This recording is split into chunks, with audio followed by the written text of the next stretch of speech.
everything. Play music in between. Tune in and enjoy Chad's underground scene.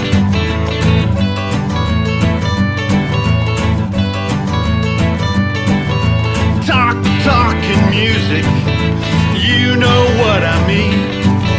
Tune in and enjoy Chad's underground scene.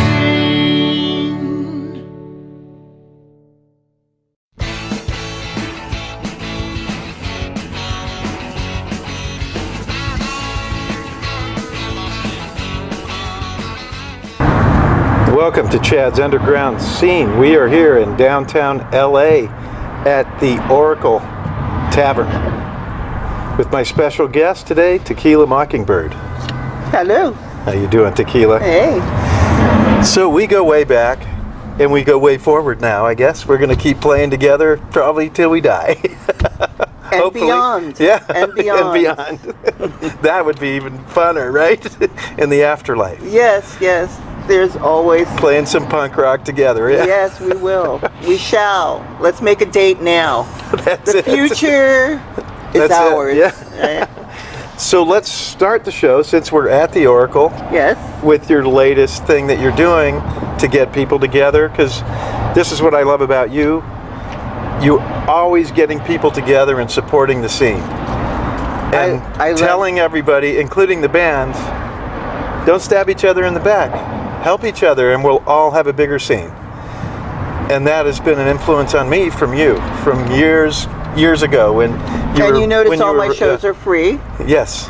Because I want to just get us all together and like our little family, our little art, music, and time travel family. Right. So tell us a little bit about your latest encounter here with the Oracle Tavern. So the Oracle is a manifestation of my friend Jennifer and her husband's dream. And so here it exists. But it was originally where I had the Punk Rock Museum Gallery. And for 12 years I would just throw parties for my friends here. Right, yeah. So, like, have my friends play and have them come. It's just, community. Brouhaha. And everybody get together and have a good time, right? That's right. It's a punk museum. And share their stories. If it's a punk museum, that means it's going to have the paintings from the time, the photographs from the time, the etchings from the time. Like ska people are welcome. like they're special. Goths are especially welcome. Yes. And the Death Rockers. So Death Rockers. Yeah. Even a little tinge of heavy metal back there, but punk rock most of all. Which was all the same scene. We all hung out together. We didn't have that many names for that stuff then. Yes. It was just music and we liked it or we didn't like it. But it was really the scene. It was people who dressed up and messed up. So tell us a little bit about the museum, since we're on that subject. So what I did with the museum is I would have my favorite artists come and put their work up and recreate the feeling of the 80s and then put the music together that would sound like it would in the day, and like have people sell their books about punk, and kind of like a festival of punk whenever I do the museum.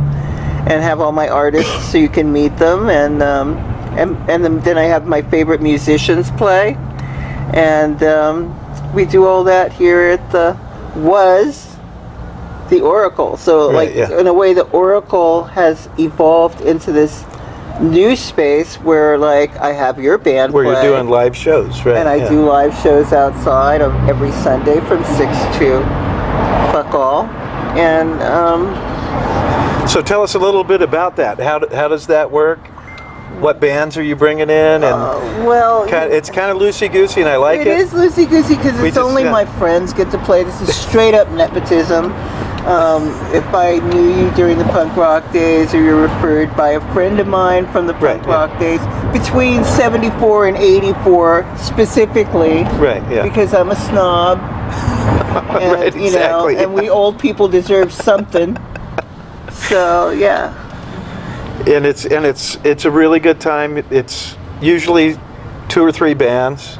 Yes. And your band always plays, but you never know when What you're going to we're gonna play. What and when, right? Yes, when or what, yes. So Tequila Mockingbird and the Blonde Moon Dust, right? That's the right name. Yeah. And they come in and you're not sure when they're going to play, and she's very flexible, helping the bands move to different spots if we need to. If somebody gets held up in traffic, somebody jumps up earlier, and then, or you'll jump up earlier and cover. It's like family, Yeah. you know. We gotta help each other out. You know, it's been tough. It's a pandemic. They tried to kill us. The government. It's been a bad time for everybody. Yes. So, like, I try and keep my friends together, and I like it that we're still alive, and I do what I can for the scene. And yeah, and then we have so many stories to tell each other, right, from the day. Old school, big Yeah. time. And so I've played here a couple of times with your band, and I've come here several times other than that, and your band always has a little something different going on, and I love that. My project is based on time travel, so I expect that when you come here, I might be doing 60s music, I might be doing 80s music, but I don't do anything after the 80s because that was when the world ended. Right. Kind of. It did, yes. And you can tell now because the younger people now are into 80s music. So I think they're trying to get back. They feel the vibe that we had. We had such a fun vibe, so much fun hanging out with each other, and our F the world attitude, right? Yeah, but you can't fake it. And I think that, you know, what's happening now is more like, the other day I heard that Justin Bieber and Kylie Jenner are considered punk rockers, and that was it. You know, it's like, okay, now it's a 4-letter word. I'm not really interested that much today. yeah, because that's pop music, right? I like pop music. This is not that. Yes, yeah. it's pop music trying to be punk rock. They're trying so hard. Yeah, and it's something from your try. soul. Punk is not. It's something from your soul. Yeah. And it's not even music. It's actually just a thing. It's a thing, right? It's just something that's in you that you have to do once in a while, or all the time, depending on who you are. You are a punk. You know, Einstein was a punk. He's like, oh, I'm not brushing my hair. Fuck you. Yeah. I mean, you know, that's what it's like. Yeah, and that's a good example. There's so many people in history you can go back to, look at them, and go, punk. Yeah. Nero, bad musician. Fiddling while Rome burned, you know? That was pretty punk rock. Yes. Okay, so now we're going to break away, and we're going to show you a video of me and also of Tequila Mockingbird and the Blonde Moon Dust from the Oracle. This one's called Silence.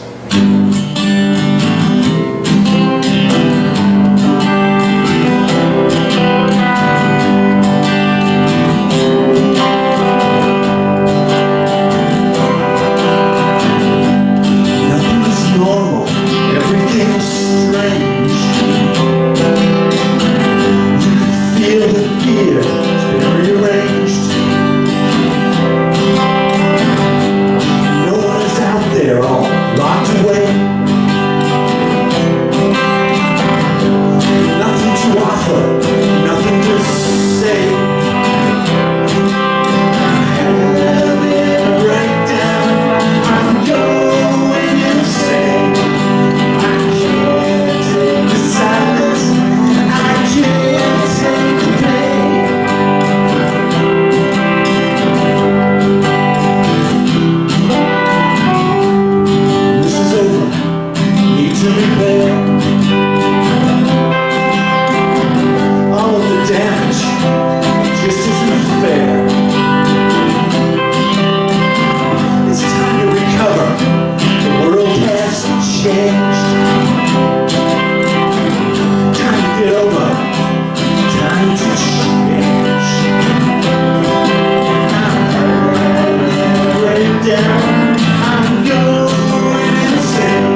and turn the lights down low.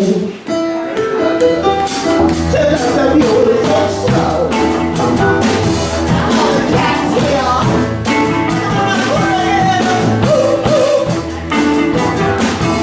The picture, no, no, no, yes.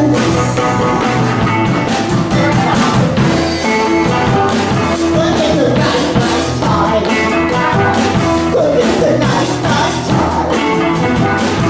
I never knew.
Hope you enjoyed the music and the videos that we showed you.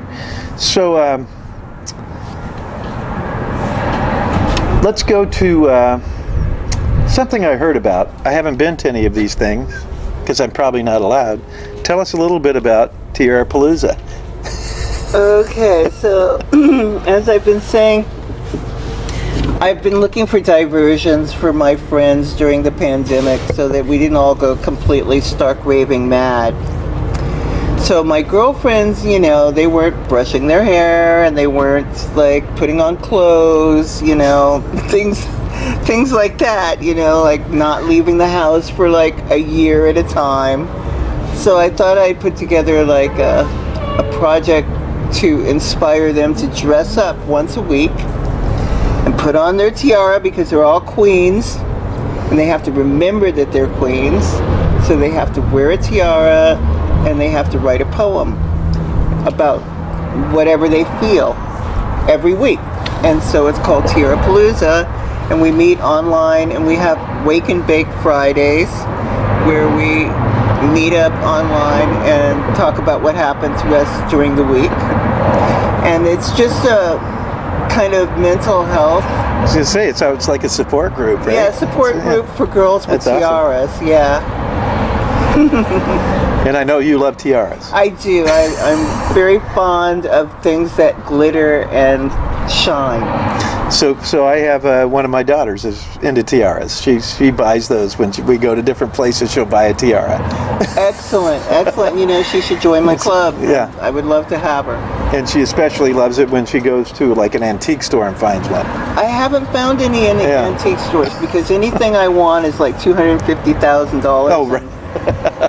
It's so sad that I don't have the money to buy these things, but I do collect them on Tiarapalooza so that you get to see the tiaras and you read the history of the ladies that wore them and what happened in Europe and the history of the Romanovs and what's going on with the queens in Africa and what's happening with the queens in Israel, and you know, anyone who identifies with the word queen, except for it's a real straight girls club. Right. Yeah. Mm-hmm. So it's about just, you know, and I call it all the jewelry. I like get the most expensive jewelry in the world and I show it.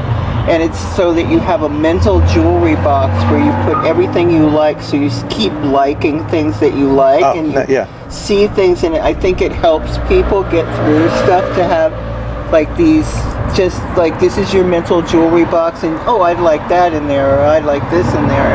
It kind of, because you're supposed to manifest things like that. So Tiarapalooza is a club for girls and boys who like tiaras. So that this is awesome because I'm a big supporter of helping mental health, because we all have issues with mental health. I do, and everybody I know does, right? And I'm very impressed with the younger generation because they're doing a little bit better job in a lot of ways with that. They're trying to beat down the stigma that we've had in our generation, right? There was a big stigma with mental health. You don't want to admit it. You don't want to talk to anybody. And then look at that guy, right? And that's not how you help, right? I really didn't know anybody that wasn't crazy. So yeah. I felt like, you know, I mean, I've been institutionalized because my mother didn't believe me when I said something. So that doesn't make me sick. It makes her sick. Right. Yes. And, so you have to, you know, blame the universe and stop blaming yourself. And it's the treatment it's society's treatment of people that causes a lot of this, right? And my daughter was on a couple of talk shows and they talked about it, and it was great. It was like they were sitting drinking tea talking about mental health and how we can help our friends, how we can help each other with mental health. And that's a long way from when I was a kid, right? It was a stigma, don't talk about it. Mm-hmm. Don't do it, pretend you don't have it. Right. Yeah, no, I wore it like a badge of honor. It's like, I'm crazy because you suck. Yeah. You suck. And that was our only way out. But now it looks like there's going to be some other alternatives.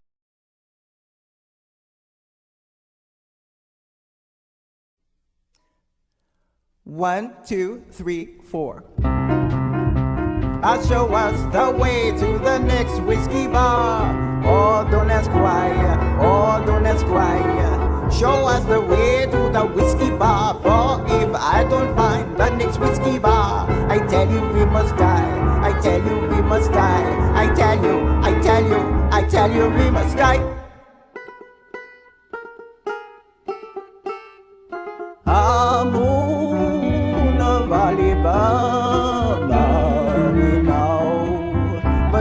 goodbye.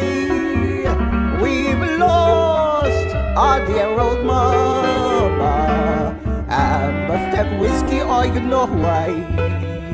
A moon of Alabama, we now must say goodbye. Oh, we've lost our dear old mama, and must have whiskey or you know why. Show us the way to the next pretty boy. Oh, don't ask why. No, don't ask why. Show us the way to the pretty boys. For if I don't find the next pretty boy, I tell you we must die. I tell you we must die. I tell you, I tell you, I tell you we must die.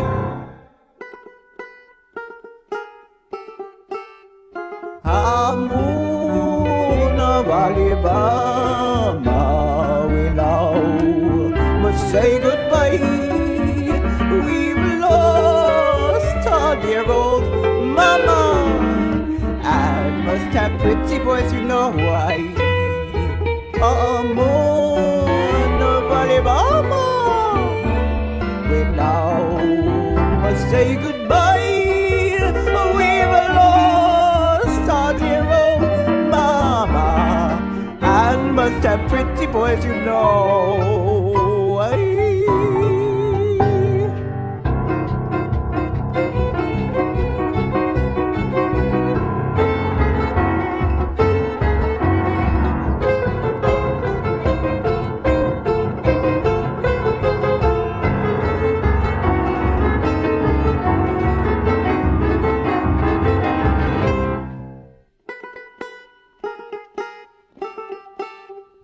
A moon of Alabama, we know must say goodbye.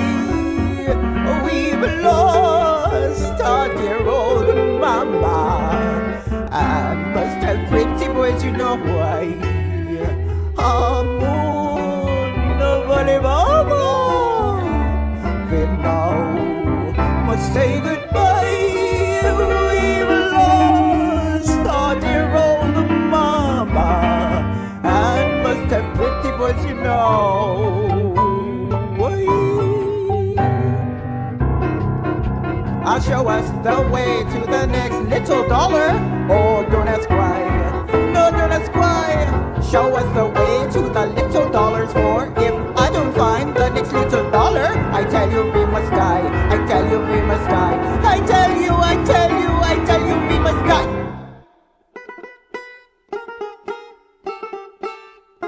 A moon of Alabama, we know must say goodbye.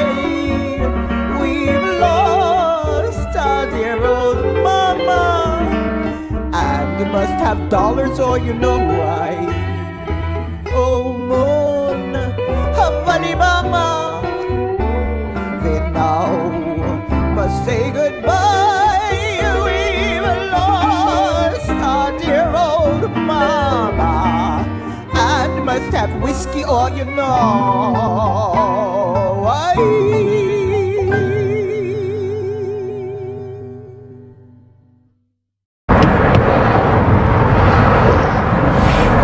Okay, we're back. I hope you enjoyed the video now that Tequila and her band showed you the way. That Let's way. go, yeah, That way. to the next. Okay, so let's go back in time now. So, because I met you probably late 70s, early 80s, right? Yes. And at Hollywood. We're all hanging out in Hollywood doing the punk rock thing, right? Yeah, yeah. Yeah, that's the way we were raised. So let's talk a little bit about that, and then we'll expand on it, because you not only wrote for magazines, you hung out in the scene, you set up shows, and you played and sang all throughout. You were in several different bands, played a lot of music, and contributed to the scene in a great way. Thank you. So let's go back to the beginning of that, and how did you get into writing for the newspapers? Or I guess back then they called them rags, I was right? writing for Scratch. Scratch magazine, and then that became Rock City News, and I wrote for that for 30 years, and then he started this marijuana magazine, and then I wrote for that, and then he made an actors magazine, Reuben Blue. Yeah, Reuben. Yeah. He made an actors magazine, and I wrote for that. And then I started writing for Venice magazine and doing like interviews with Timothy Leary and Julie Newmar and people like that. And then I went from there to writing for, like, now I write for Lost Anarchy, Hollywood Times, LA Beat. LA Beat. Yeah. Okay. Yeah. Yeah, which I love. So, like, yeah, I write for people because I like to see things and then write it down and internalize it, spit it back out on a page, and invite my friends to love it as much as I do. Because I don't write about shit I don't like, because there's not enough time in the day. Right. And what I loved about that is those magazines or papers were real. When we played shows or we went to shows, all those people were there. Right, Reuben Blue was there, you were there, there's all the different writers were there. He didn't just say, go write something and send it to me. He said, you're writing, so you're going to be at all these shows, right? Everyone went to the shows, they all hung out. Because we wanted to be there. Exactly. Yeah, and they hung out and they were part of the scene. They weren't just a writer that showed up at a show and wrote this thing. Exactly. They showed up because they were there every week, or they were there twice a week, or they were there every day. I've always, and I try to write about people I like because I see no reason to give press to people I don't like. So. And that was another thing I was going to say about it. What was great is there was some negative in there, but not a lot. Mostly positive. If it was something you didn't like, you just didn't write about it. Well, I don't know. And it wasn't was always in there. la-di-da. Yeah, no, but You that's could say that sucked and this sucked and that sucked. that had its place, right? That was sucking, you know. Different adjectives and verbs were used. I mean, those were the days for that, but still, all in all, I hate to waste my time with, like, because there's so much negative that they don't deserve it. Yeah, and then when you covered a show, it wasn't just the headliner. You did a little write-up about every band that played. Exactly. Which was great. I That's still what it write should for be. Lost Anarchy, which is Mojo, which is, you know, Danny, right? Right, yeah. Danny Christ. Yeah. He keeps getting banned. The names have to change all the time. But he's pretty fun. His stuff is wrong on every level, which makes it exciting. Which, yeah. He's not buying and you're riveted. You want to read it, yeah. He's not buying into anybody's rock and roll. He's just like fucking, you know, on top of it. And that's what punk rock was about in that whole scene. Yeah. Even like you said, even the metal crowd fit in. Everybody's like, oh, the Rolling Stones, and I'm like, isn't that like necrophilia? I mean, I'm sorry. Right. My friends are like, oh. I'm like, I'm getting some sleep. So tell us maybe a couple of or maybe one of the best stories you have from that time, of something maybe you did, a party you went to, or a club you went to, that was just outstanding. Okay, so one time I was at the Palace in the center of Hollywood with Lemmy, because he was doing his gig with Motorhead, and I had refused to see Motorhead for 25 years. I was like, you have long hair. I know you hang around all the time, but I'm really not into long-haired guys. I know you want me to see your band. He's like, oh, come see my band. I'm like, he's been asking me for years. Fuck it, I'll go. So I'm going to Lemmy's show. So I'm like, okay, he likes like hooker-looking chicks. So I'll wear my little black mini skirt, the leather one with this like little French slit up the side, and my like come fuck me high heels that could be mistaken for handles, and little low cut blouse, you know, just because I know that's what Lemmy likes. And I thought eye candy and a big, you know, buffanti black wig like the Shirelles or something. Right, yeah. Girl, I gave Girl 1964 Girl the way he likes Girl. So I was close enough to blow him during the whole show, like just like right there in the front row. Didn't mind almost losing my hearing. Didn't go insane. Everything was great. And as I'm walking out of the venue, this like skinhead boy walks up, and he's just with his girlfriend. And he accidentally bumps into me, and I say, "Ow!" And so Lemmy's like, "Come upstairs." So I go upstairs, and we're drinking. It's the after party, and we are drinking this bottle of Jack Daniels. It's this big and like that wide, and we're like. So he was the real deal, right? He's not faking it. Oh no, we're freaking kidding me? Fake? That word doesn't even fit with that guy. No. He's like, we're drinking and drinking and drinking, and we're going around the room, and he's talking to his friends, and I'm talking to my friends, and our friends are all our friends, and our friends are friends of friends, so we're all yapping it up, and everything's great, and he gets together with me, and we're drinking, and then all of a sudden, I go, "Libby, my foot hurts," and I look down, and my toe had been sliced in half by the guy in the metal boots downstairs, but it was so sharp I didn't feel it. So Lemmy looks down, and there's blood all over the floor, all over the freaking upstairs second floor of the freaking palace, right? And Lemmy looks at me and he says, "Tequila, you're always causing trouble." That would be him, yeah. So, do you regret you missed a lot of those years of his punk? Because he was punk rock from day one, from the get-go. No, see, like, it was that I wouldn't see his band because I thought Filthy was my boyfriend. Yeah. Mm-hmm. Filthy became my boyfriend, and that's why I couldn't sleep with Lemmy. Because, oh, okay. There you go. Because Filthy was my boyfriend. Because Filthy was his drummer. Right, yeah. It's like, you know, this big with big hair, and he was like an amazing, cool guy, great drummer. Great drummer and cool guy, just hung out in the scene. And I had Mitch Mitchell from Jimi Hendrix Experience as my drummer first, so he was friends with Mitch, and so I kind of got adopted. Though Mitch wasn't my boyfriend, but Filthy was. So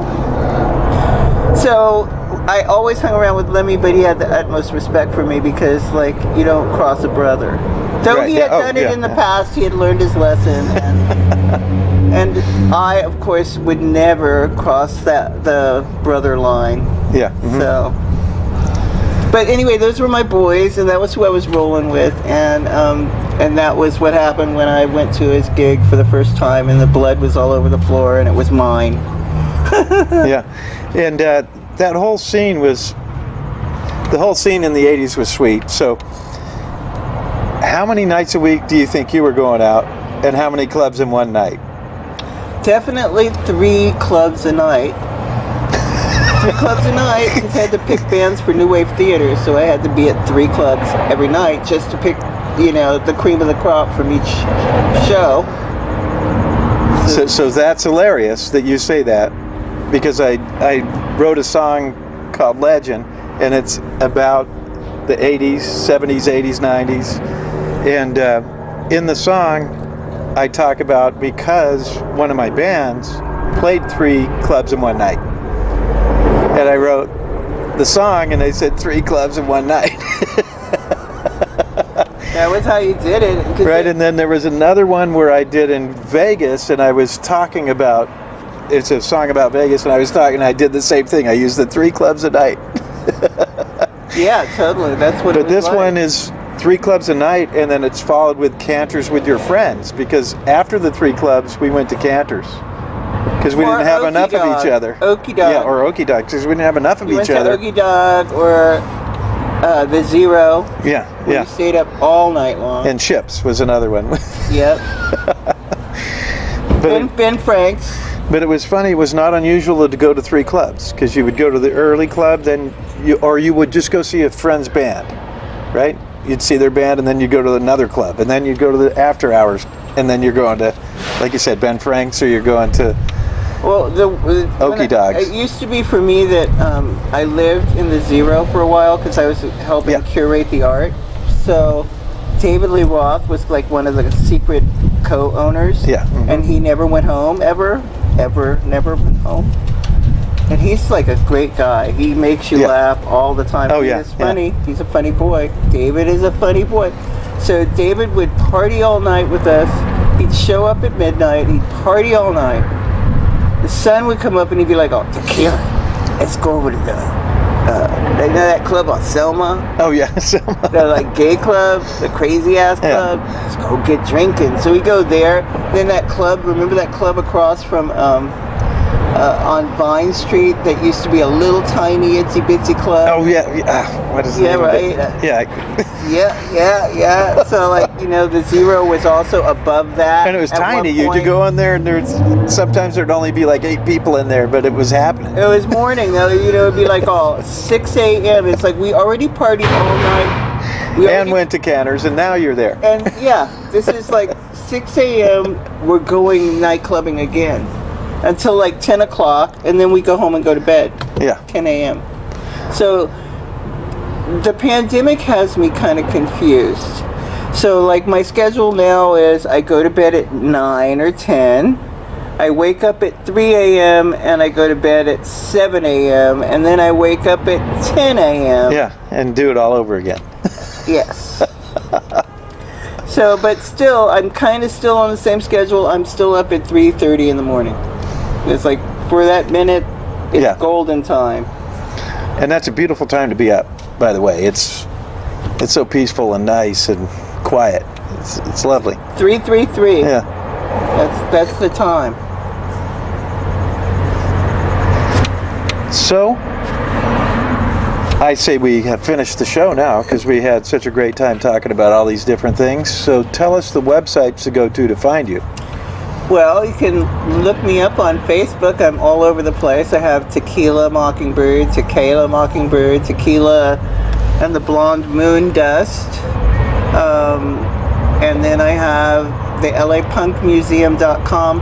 I feel like Darby asked me to take care of punk rock, so I talk to Pat about it all the time, Pat Smear. We're working on a secret project together, and I've been working with him on that. But Nice. still, you know, it's like about preserving punk. That is my primary objective, and the history of the future and the future of the past. And Yeah. so, Yeah, I did my show with Don Bowles, and that was awesome. And he was talking about them. And Pat Smear is somebody that keeps coming up. Everybody loves that guy, great guy. right? Great guy. He's such a super nice guy, and everybody I talk to loves him. There's nobody that has anything bad to say about him. Well, there's nothing to say. He's And an it's- angel. and- I mean, if you ask him, he'd say he was a devil. Like, Yeah. once I said, "Oh, Pat, I'm so proud of you. You've gotten it together, and you have a baby, a little girl, and you take care of her, and Yeah. you're really sweet to her, and everything's great." And he said, "Tequila, I am still a fuck up."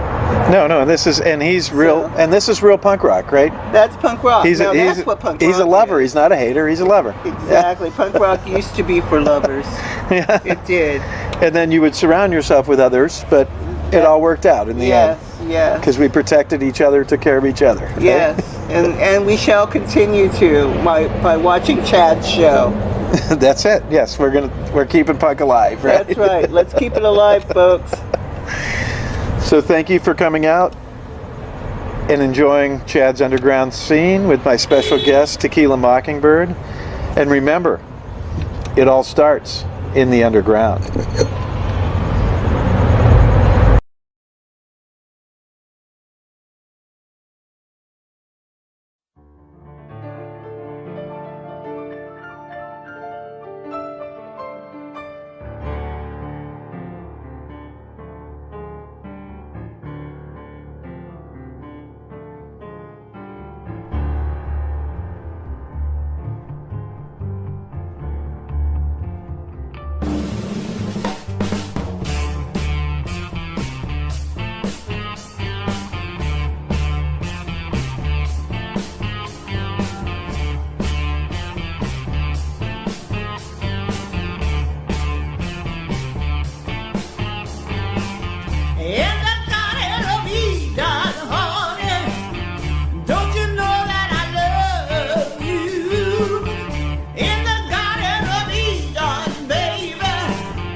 In the garden of Eden, honey, don't you know that I love you? In the garden of Eden, baby, don't you know that I always get love?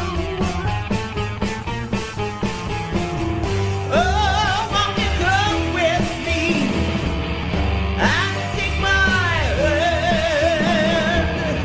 Oh, won't you come with me and walk this the land? Please take my hand.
in the Garden of Eden, baby. Don't you know that I'll always be true? Oh, won't you comfort me and take my hand? Oh, won't you comfort me and walk this love? Please take my hand.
Heavy, heavy, heavy, heavy.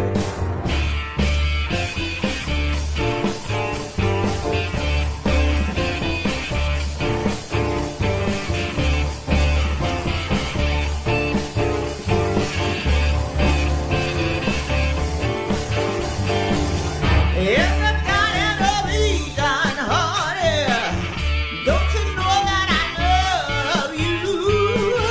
In the Garden of Eden, baby,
in the Garden of Eden, honey. Don't you know that I love you?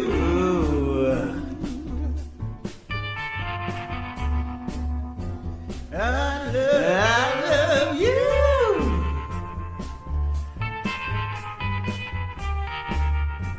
I love you.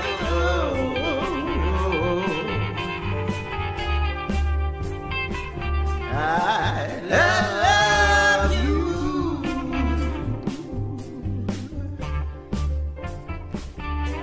I love you.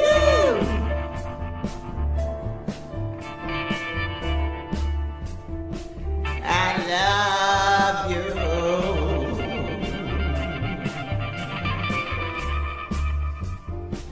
I love you.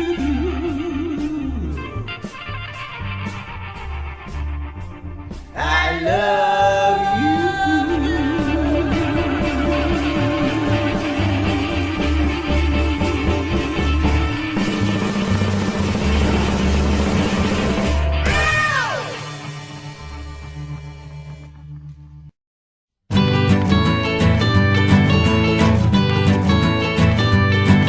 We talk about everything, play music in between. Tune in and enjoy Chad's underground scene.